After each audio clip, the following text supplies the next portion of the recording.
चुप शुरू। बच्चों, आपके स्क्रीन पर हिंदी व्याकरण कक्षा 8 की पुस्तक नज़र आ रही है। अब हम इसके अंतर्गत पाठ 6 समास पढ़ेंगे। समास का अर्थ होता है संक्षिप्त करना। समास एक ऐसी प्रक्रिया है जिसके द्वारा दो या दो से अधिक शब्दों को जोड़कर नए शब्द बनाए जाते हैं। समास द्वारा बने शब्द को समासपद या सामासिक पद कहते हैं। समास पद में पहला पद पूर्व पद तथा दूसरा पद उत्तर पद कहलाता है।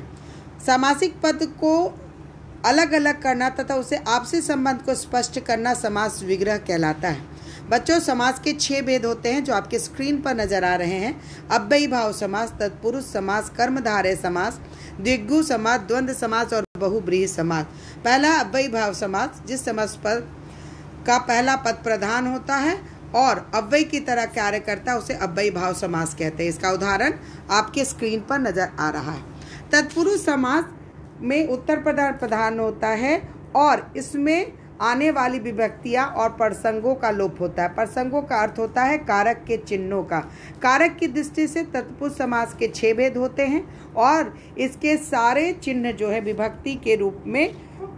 विभक्ति जो है वो भेद के रूप में हम लोग पढ़ते हैं। पहला है कर्म तत्पुरुष, इसमें कर्म कारक की विभक्ति को का लोप होता है। दूसरा है करण कारक, इसमें करण कारक की विभक्ति से तथा द्वारा का लोप होता है। तीसरा है संप्रदाय तत्पुरुष, इसमें के लिए विभक्ति का लोप होता है। चौथा है आपादान तत्पुरुष, इसमें विभक्ति से का लोप होता है। और बच्चों, आपकी स्क्रीन पर इसके उदाहरण स्पष्ट नजर आ रहे हैं। संबंध तत्पुरुष में का लोप हो जाता है। अधिकरण तत्पुरुष में पर का लोप होता है और ये सभी बच्चों कारक के चिन्ह हैं। इसका उदाहरण आपको अपने स्क्रीन पर नजर आ रहा है। तीसरा है कर्मधारय समास, जिन समास पदों का पहला पद विशेषण तथा दूसरा पद विशेष्य हो या एक पद उपमान हो और दूसरा पद उपमेय होता है उसे कर्मधारय समास कहते हैं। विशेषण और विशेष जैसे पीतांबर पीला है जो अंबर, उपमान उपमेय कनक लता यानी कि कनक के समान लता। द्विगु समास, जिस समास का पहला पद संख्यावाचक विशेषण हो और समास पद समूह का बोध कराता उसे द्विगु समास कहते हैं। नौ रत्नों का समाहार। 5वां द्वंद्व समास, जिन समास पदों के दोनों पद प्रधान हो तथा विग्रह करने के बीच में और तथा एवं या अथवा लगता हो वो द्वंद्व समास कहलाता है, जैसे रात और दिन इत्यादि। बहुव्रीहि समास, जिस समास पद में कोई भी पद प्रधान नहीं होता है और दूसरे पद की ओर संकेत करता है उसे बहुव्रीहि समास कहते हैं। लंबोदर, लंबा है उदर जिसका। दशानन, 10 है आनंद जिसके। गणेश और रावण।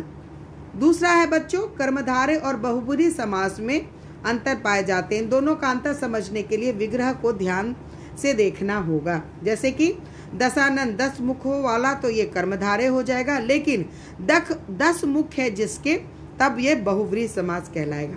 द्विगु तथा बहुब्रूहि समास में पहला अंतर ये होता है कि ये पहला संख्यावाचक होता है और दूसरे पद की संख्या को बताता है, जबकि बहुव्रीहि समास में सारा पद ही विशेषण का कार्य करता है। जैसे तिरंगा 3 रंगों का समूह, ये द्विगु समास है और 3 रंग है जिसके यानी इंडियन फ्लैग भारतीय ध्वज, ये है बहुव्रीहि समास। अब बच्चों संधि तथा समास में अंतर। संधि में वर्णों का मेल होता है जबकि समास में शब्दों का मेल होता है। संधि में वर्णों का मेल वर्ण में परिवर्तन होता है जबकि समास में ऐसा नहीं होता। समास में पदों के बीच विभक्तियों का लोप हो जाता है। अब बच्चों, आपने जो मुख्य चीजें पढ़ी हैं वो है 2 या 2 से अधिक शब्दों को जोड़कर जिस प्रक्रिया द्वारा शब्द बनाए जाते हैं उसे समास कहते हैं। समास के 6 भेद है। अव्ययी भाव, तत्पुरुष, कर्मधारय, द्विगु, द्वंद्व तथा बहुव्रीहि समास।